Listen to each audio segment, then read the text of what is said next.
Okay, looks like everything's working. Let's get started. So another day, another stream. This one, hopefully, I should, be able to fit this within my. I've been saying this, but I've never managed to do that. Make smaller videos. Anyway, so today let's talk about Cranelift again, a continuation, but specifically the lowering part and binary emission part. So in the previous streams, we've sort of gone through multiple things like an overview of Cranelift, you know, what is the Cranelift code generator, what sort of backend targets are supported, uh, and the domain-specific language that was designed and built for Cranelift, how that works. And that was a little more involved because, it's a domain-specific language that was built for a very specific reason. Now that we understood some of the types that are involved, uh, mostly as it pertains to the backend. We sort of went through. Let me see if I can get them. So yeah, yeah. So we sort of went through, Cranelift IR, the core types that you'd pretty much leverage to parse the Cranelift IR. Effectively look at the different instruction formats and data formats in the Cranelift IR, and then how you'd write IL rules, looking at those Cranelift types, and sort of do the lowering of the translation. We've looked at it at a high level. Today, I think I wanted to essentially fill in the gaps and see if we can get to a better picture, that is. I don't think we'll ever be able to get a full picture with such a large project, but um, it should be good enough. So let's actually get to this part. So yeah, today basically what I want to spend time talking about again is how do you go from a Cranelift function that is basically you've been given some Cranelift IR for let's say there's a particular function you want to compile. So the first thing I think, just to reiterate, so the way Cranelift works is it uh, compiles individual functions, um, function by function, that is.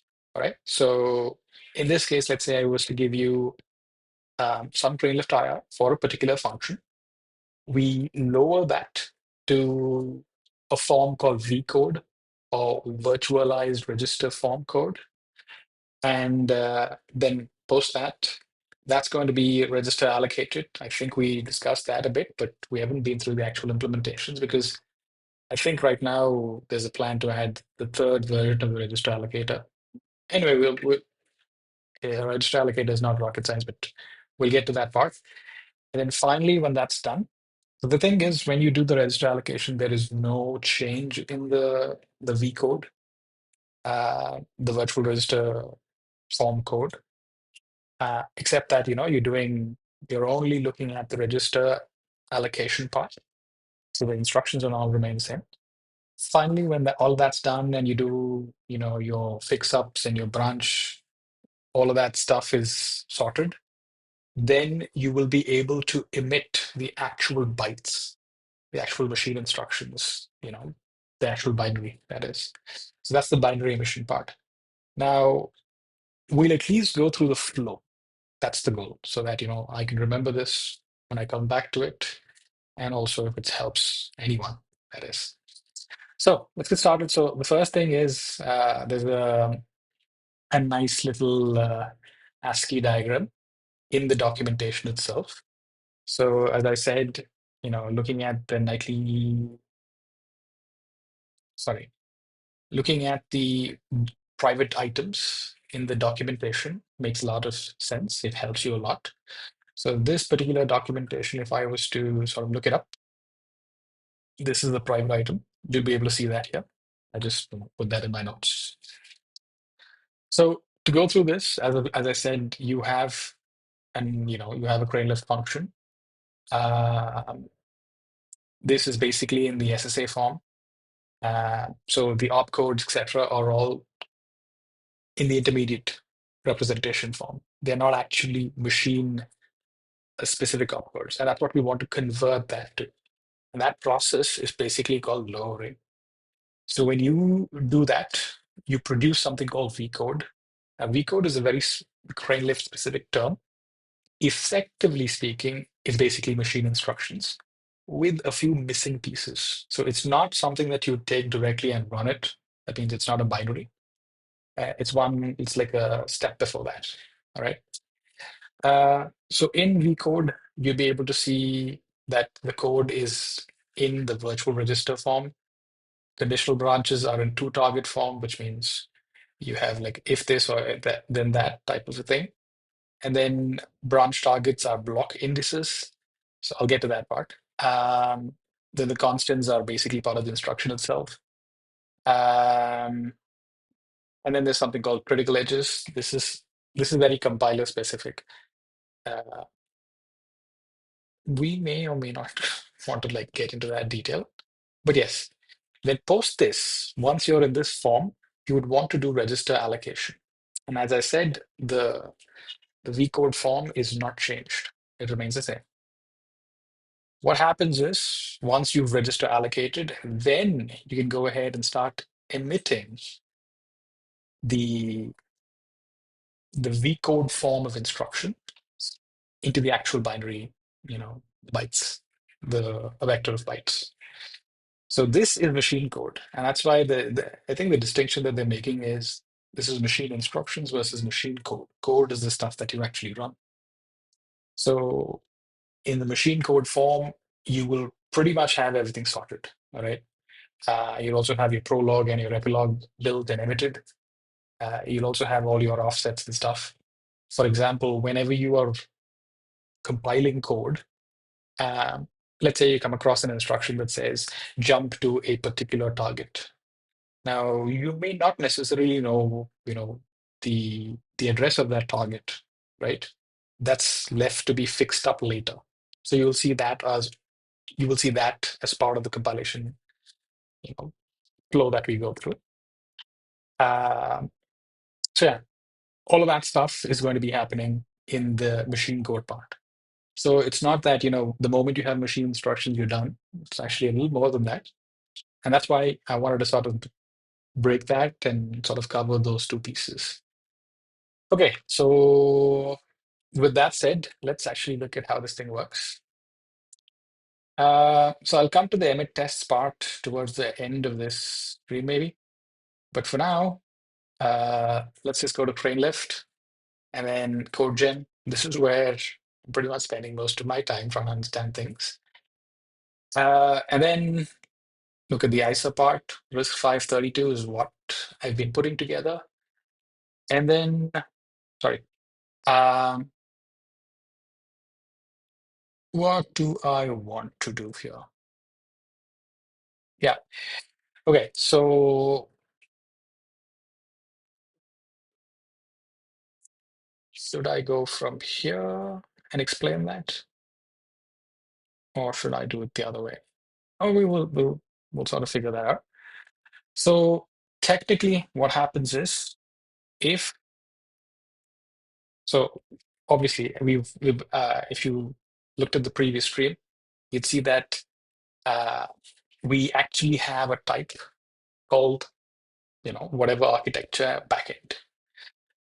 This is pretty much the type that actually uh, is the abstraction that you use to do the entire lowering part, right? Whatever you just saw over here, which is this part going from here to here, and then register allocation, and then all of that.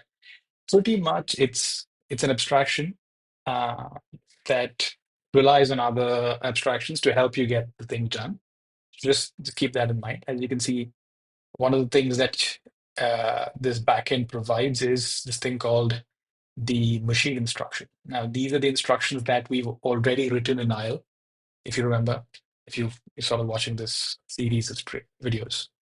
So yeah, you can go look at that. You'll be able to see that, for example, you'll be able to see that over here. This is what you've written in IL, and then the Rust corresponding Rust code is generated, and you'll be able to see all of the different instructions over here for RISC 532. You'll be able to see them over here. But yeah, so the backend will be implementing a trait called lower backend, which provides a couple of methods. The two important ones are lower and lower branch. Lower and lower branch are the two important ones. And obviously, the name should sort of give it away. Lower branch is specifically when we're talking about branching instructions, and lower is for all the other instructions. So the idea is both of these methods will take in a Cranelift instruction or a Cranelift opcode or whatever we want to call it. And then its job is to produce the corresponding machine-specific instruction for that, right? Not the machine code, the machine instruction for that. Yeah, and that's what you'd be able to see here. So what does the method do? It actually takes something called a lowering driver, I would say. That's how the documentation describes this. And then it takes the actual IR instruction. This is an instruction, this is an actual Cranelift instruction. It's not a machine instruction. So you take both of these things, and then you should be able to produce the actual instruction output, right? So that's how you can think about this. But I mean, it may be a little, you may be a little lost if you don't look at the other pieces. Is if you go and look at where this lower backend trait comes from, it's actually part of the machine instruction module. And it basically says anything that implements this trait becomes a machine backend. You've got the lowering stuff and you've got the lower branch. So as it says, it lowers a single instruction, and the lower branch says lowers a block terminating group of branches. Fancy, but basically it's the same thing. Okay. Um, all right. The only other piece I wanted to touch upon was, yeah, let me just go back here.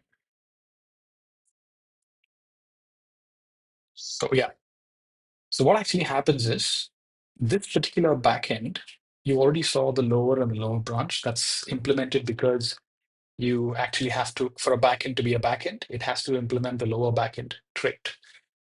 But even better, as I already said, uh, Cranelift, uh, basically takes individual functions and compiles them down to machine code. So that's what happens over here. So you can see that it implements another trait called target ISA, which says, okay, this is a backend, which means it can produce code for a particular target ISA.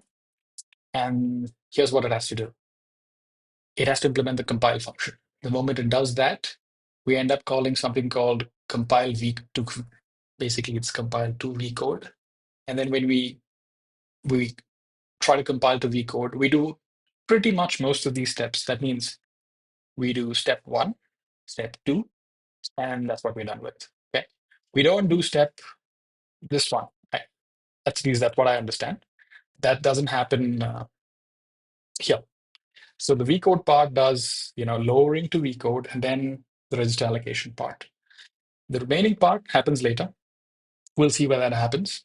But if you were to just look at this, let's say compile VCode, and then we pretty much, use so there's a couple of things that we need to know, which is during compilation, when you actually want to compile, there's a lot of things that you want to get right? First thing is emit info. Now, this particular type uh, basically let's just say, okay, what kind of information do we want, uh, the kind of compilation that we want to do. So let me explain what I mean by that. So let's say you go look at the emit info struct, and then you'll be able to see the settings part. So if you're compiling code for any architecture, the way Cranelift works is it says you will probably have a shared set of settings, And then you have some architecture specific set of settings. Now, what are these shared set of settings and architecture settings?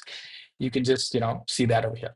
For example, the way this thing is implemented is basically an array of 30 bytes. There's a descriptor, and then there's 30 bytes. So you use those 30 bytes to figure out, do you want to enable this or not enable this, or you want to use this? For example, I'll just give you an example. If you want to compile code using a particular optimization level, right, then that's kind of what is going to be part of the compilation settings that you're going to offer. And this is the shared compilation setting. Like that, you can have a lot of things like the thread local storage model, the stack switch model, blah, blah, blah. Lots of stuff. These are shared settings. Now, then there's also another one, which is, sorry, I mentioned 30 bytes. No, that's actually supposed to be 11 bytes. And then there's 30 different descriptors or 30 different options, settings that you can tweak around with. Then there is the architecture specific settings. What do we mean by this? This is a little more interesting in the sense that if you're actually working for, let me fancy that. So usually this happens. Yeah. So I don't see my settings for RISC 532, which means it's somewhere else, depending on how I compiled it. Yeah.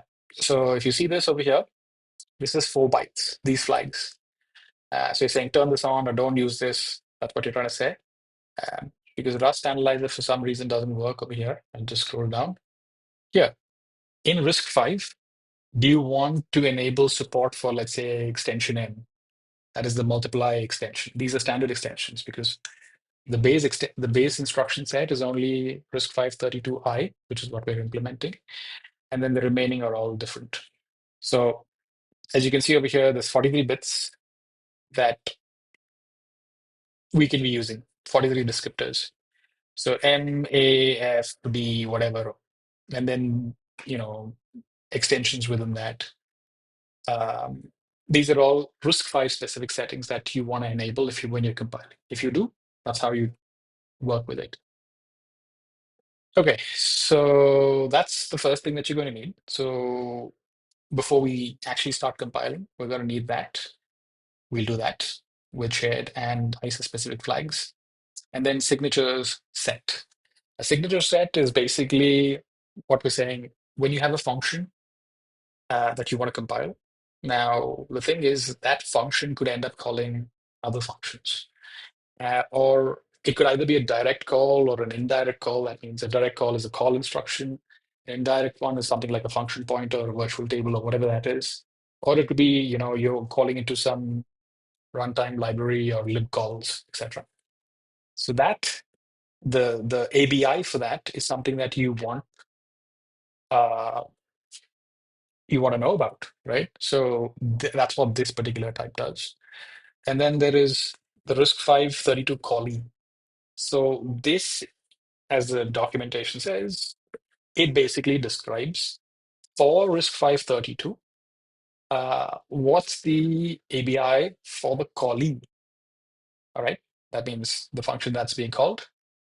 What's the ABI for it, right? Stuff within the function body, not the caller to the callee. So there's two different ones. In fact, I can actually show you that. So you'll see that this is for the caller, okay? What does the caller have to do? When calling the callee, and when you're executing the callee, what does the callee have to do in terms of the ABI? Now, ABIs are things like, type of arguments that you're passing in, the layout of them, anything that's special about them, a whole bunch of things that you have to keep in mind. You can actually look at that if you want to get into things. So for example, you can let all of this go. You've already seen the flags part. So when we implement the ABI machine spec trait, then pretty much any type can be called an ABI.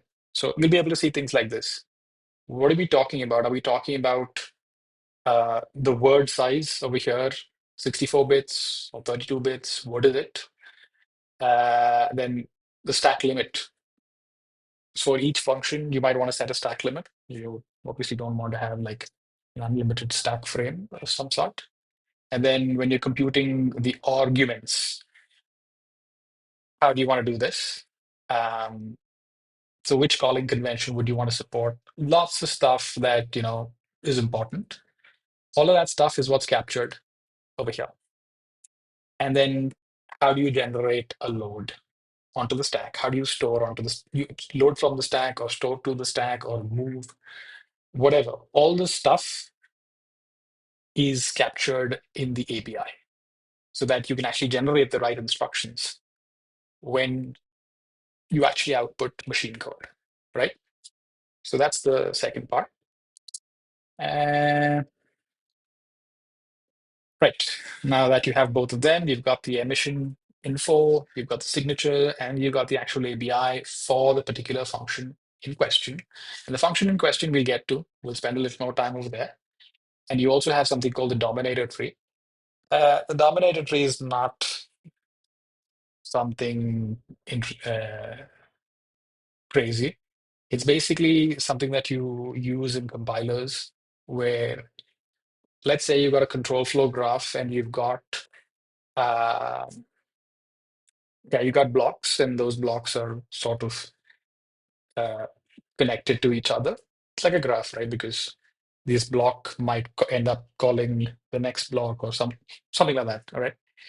So the idea about a Dominator tree is the definition of that is uh, to get to any of the, to get to a block, if you must go through uh, one block, then you can say that. So let's say if I have to get to block two, uh, without a picture, I don't think this is easy to explain. Let me see if I can generate a tree image. Um, Somebody just make it simple and show it to me. Yeah.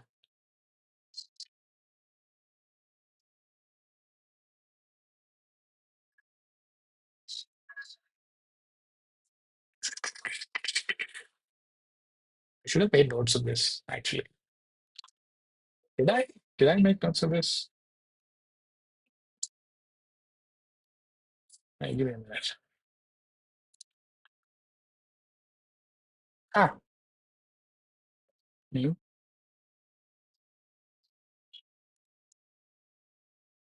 No, didn't make notes of that. Right. So just take my word for it. You'll have a graph, something like this. I'll just take this. Great. So if you have a graph like this, it says 1, 2, 3, 4, 5. Okay.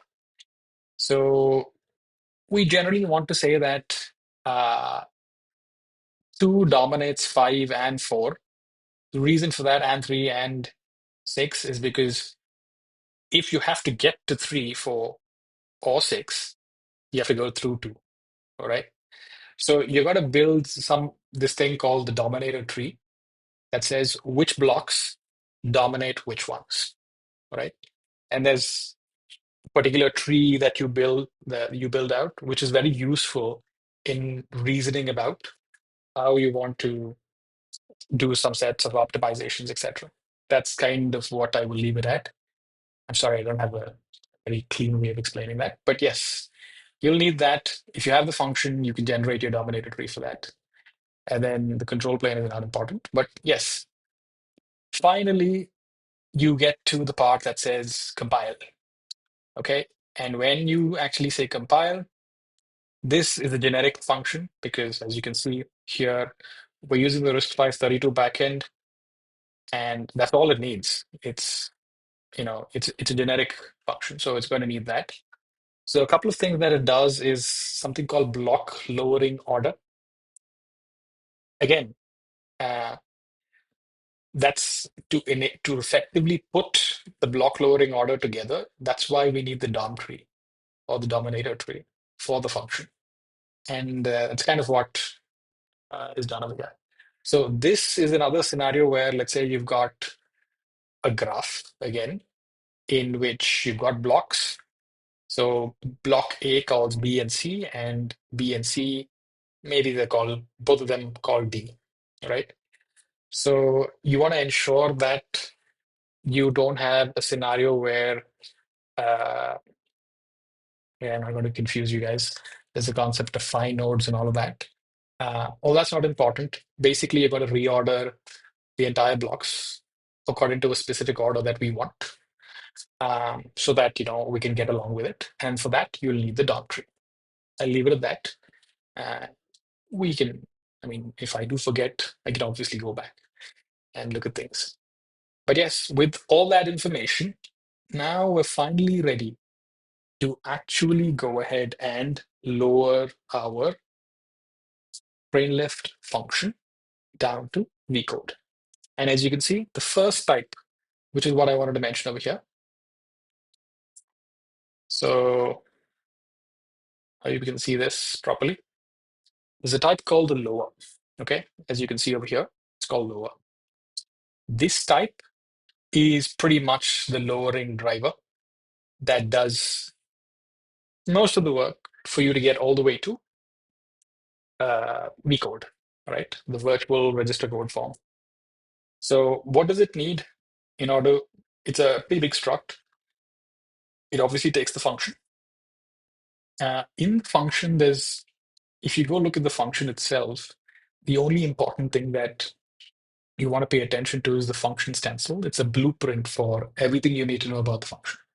That's all a function stencil is.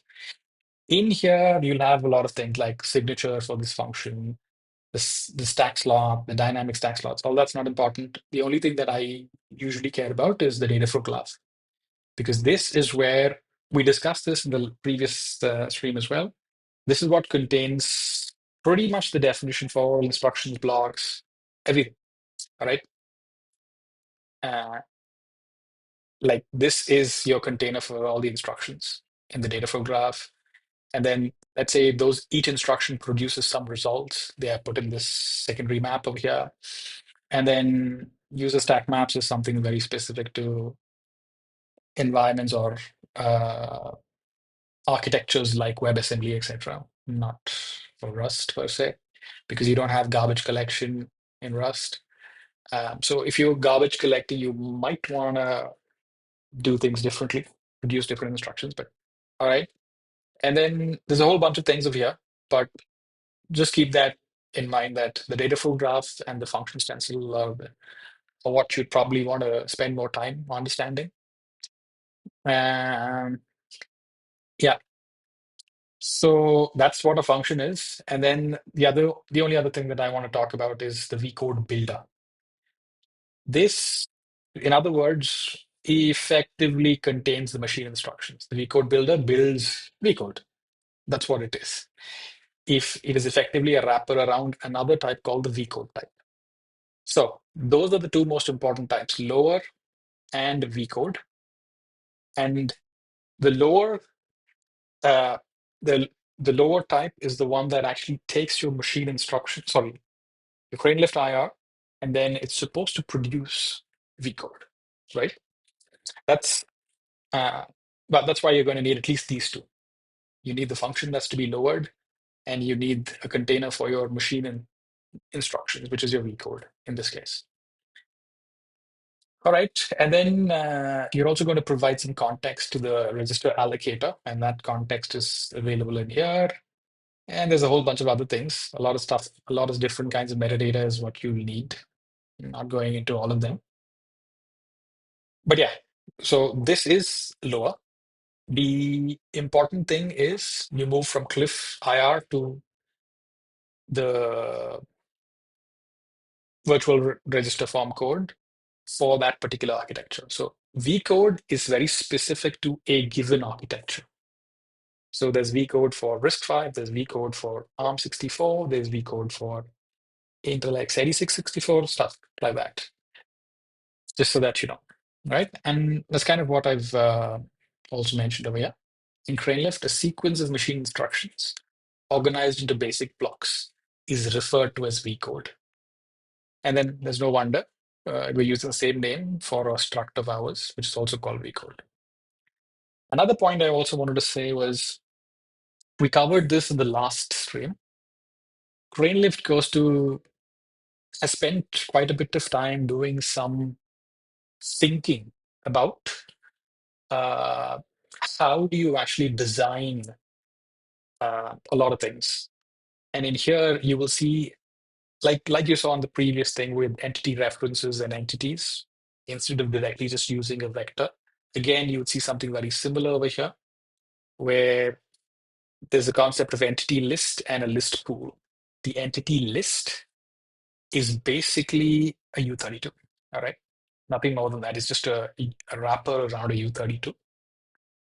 So, but the entity list actually is an index. That's what the U32 is.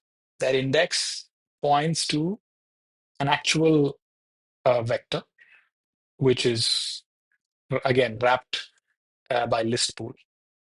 So you can have multiple lists within a single vector, and you can basically outsource that to this type called the list pool, which is managing it. So the idea is by delegating all of this stuff, instead of you using a straightforward vector, by delegating all of this stuff to a backing store like a list pool, you can you know really manage the memory, the amount of memory that you use. For example, that's what I mentioned up here. The entity list is just basically U32. So at the most, it uses only 4 bytes as an index. So you're able to design more memory efficient data structures, uh, specifically for something like a compiler, wherein you're going to do a lot of allocations and, you know, depending on the size of your function, things can either blow up and stuff like that. So this becomes important. So a lot of thought has gone into how the compiler should be designed over here.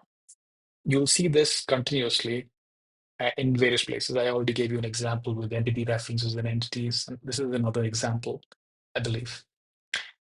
And then there's also other stuff in Lua, which is called proof carrying code. I'm not going to talk about that. That's mostly to do with uh,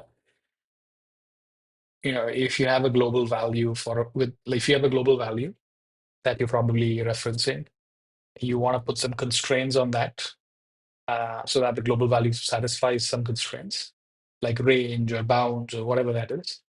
It helps in things like verification, soundness, and correctness of your code. So that's a little more different. It's a little more further along. But yeah, that's the lower type. So that's what the lower type does. All right.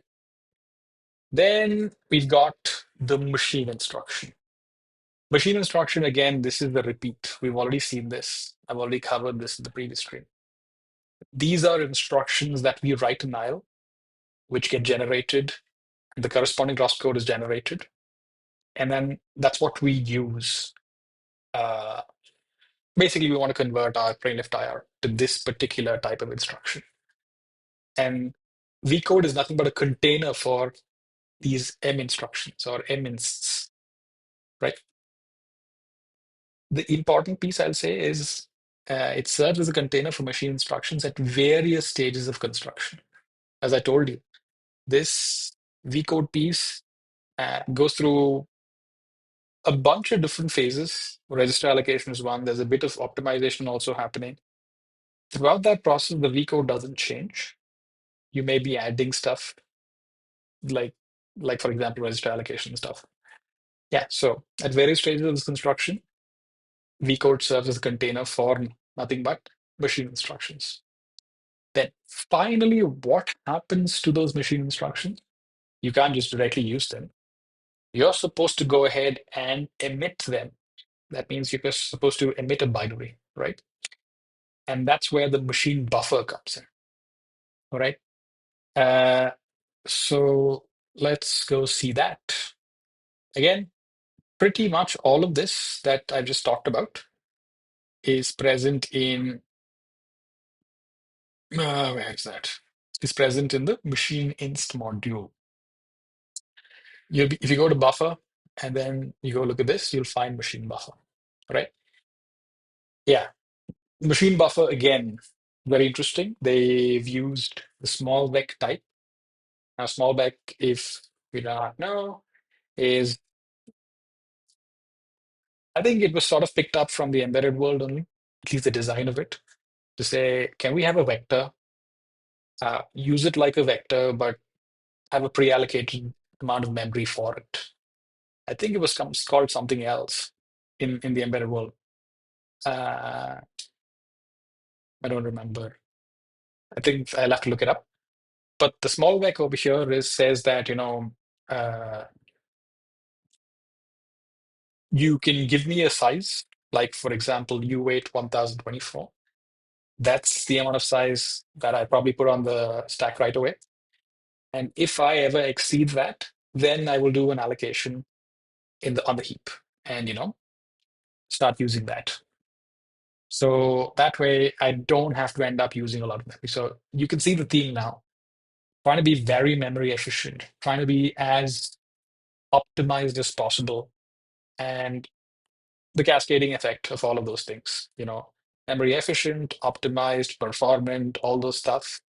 That's why you'd see that this optimizing compiler is true to its name, trying to say that we would be orders of magnitude faster to compile stuff. Not that the generated code is actually as fast, but the compilation time that you take should be not dramatically, orders of magnitude lower than something that's state of the art like LLVM.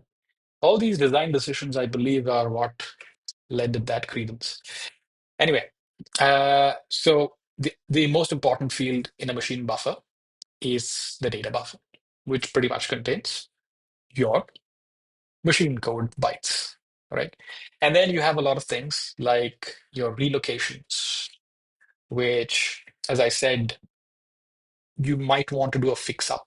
That means you want to jump to a particular target.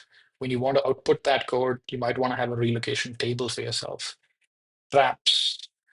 We already saw what user stack maps were. A whole bunch of things need to be looked at. So that's what this machine buffer is. And yeah, the raw code bytes are here, and there's a lot of metadata, like where does a variable live, where your jumps and calls go, the debug information, the source information, all that stuff. And also this particular type, uh, this is a machine buffer of machine instructions. If you actually look at the implementations, right? Uh, that machine instruction must also implement what is called the VCode instruction trait, which is nothing but a marker trait, right? Uh, it's a long way of saying that. What it basically means, I'll just explain that in 1 minute. So yeah, I was trying to save this for the last, and good. I think we're almost at that point. So we saw this part. Let me just recap everything so that it's more clearer.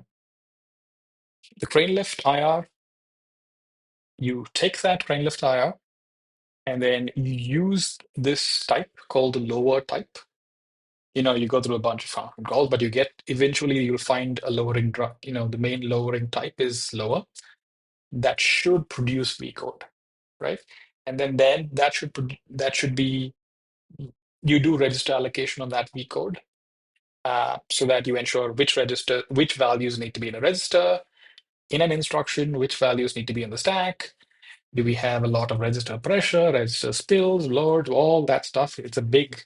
It's not simple, by the way, register allocation. There is quite a bit of thinking involved in that.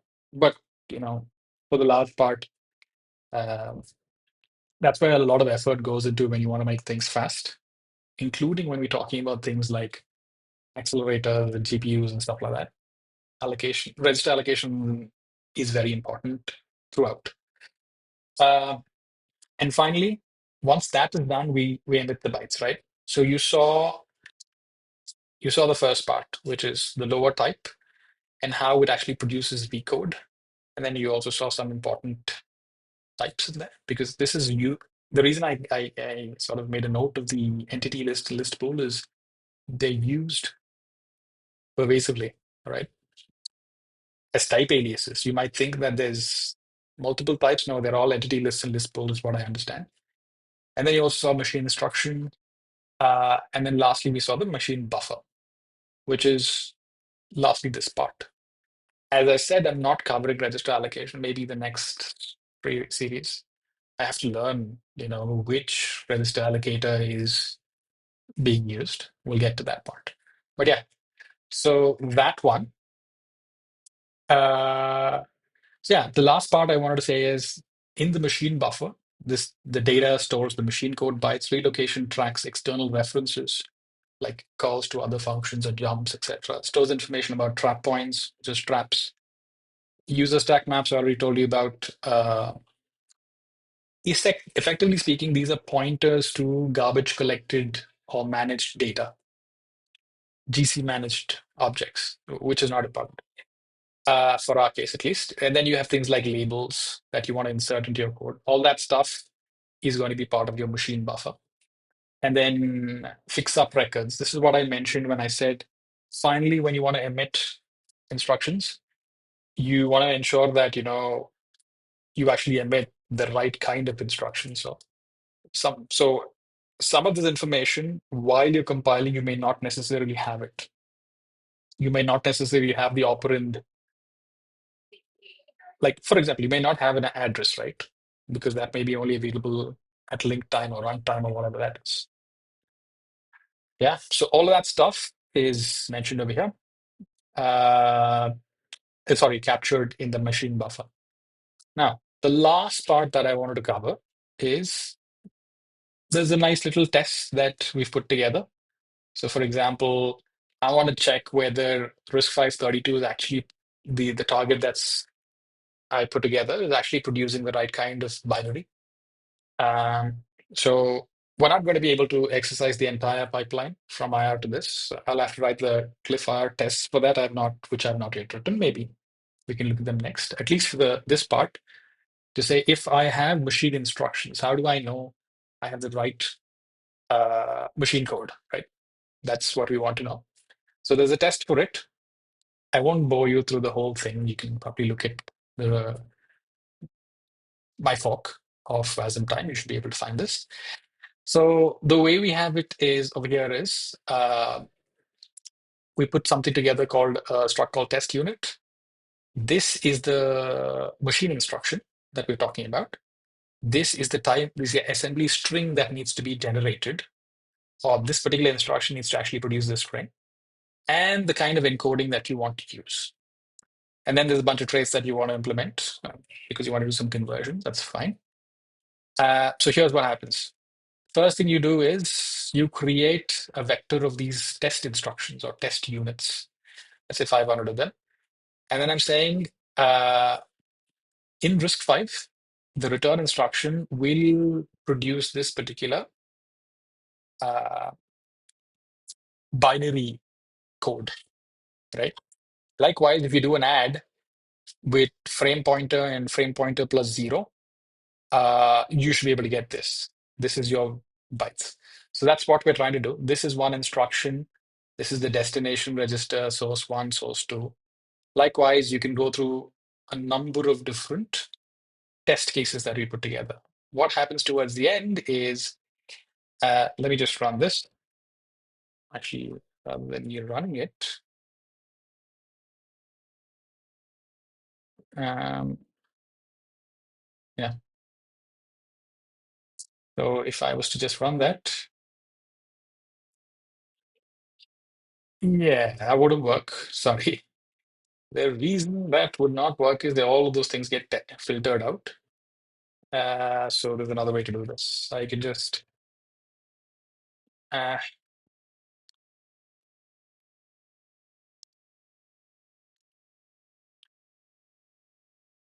right.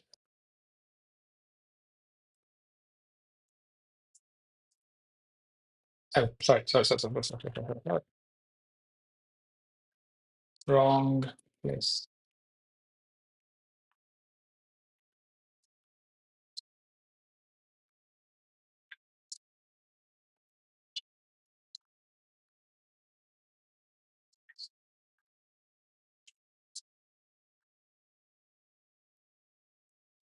Right. Because all those tests got filtered out. So you'll be able to see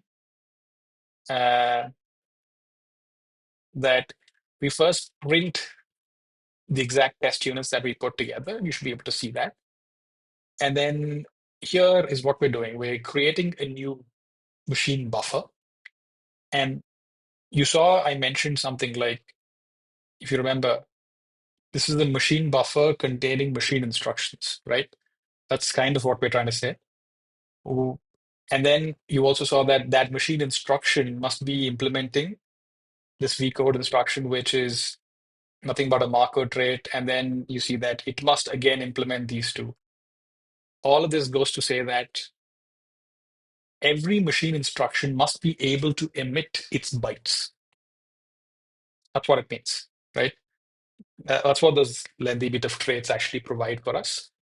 So each instruction that I just created by hand, for example, this instruction, if I call emit on it, it will produce its bytes which go into the buffer, along with the emit info, the shared and the shared and the architecture specific flags that we set, right?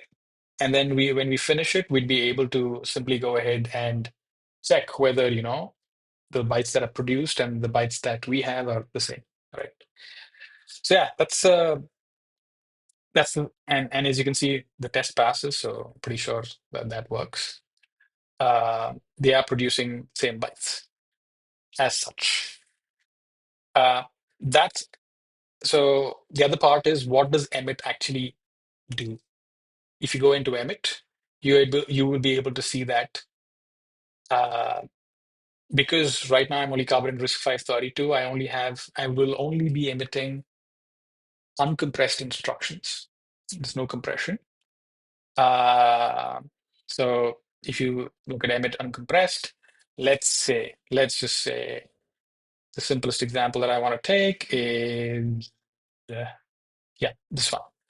So this is an instruction that, from Cranelift IR, we had an add instruction maybe. That got converted to a machine instruction at RISC-V level, which is ALURRR.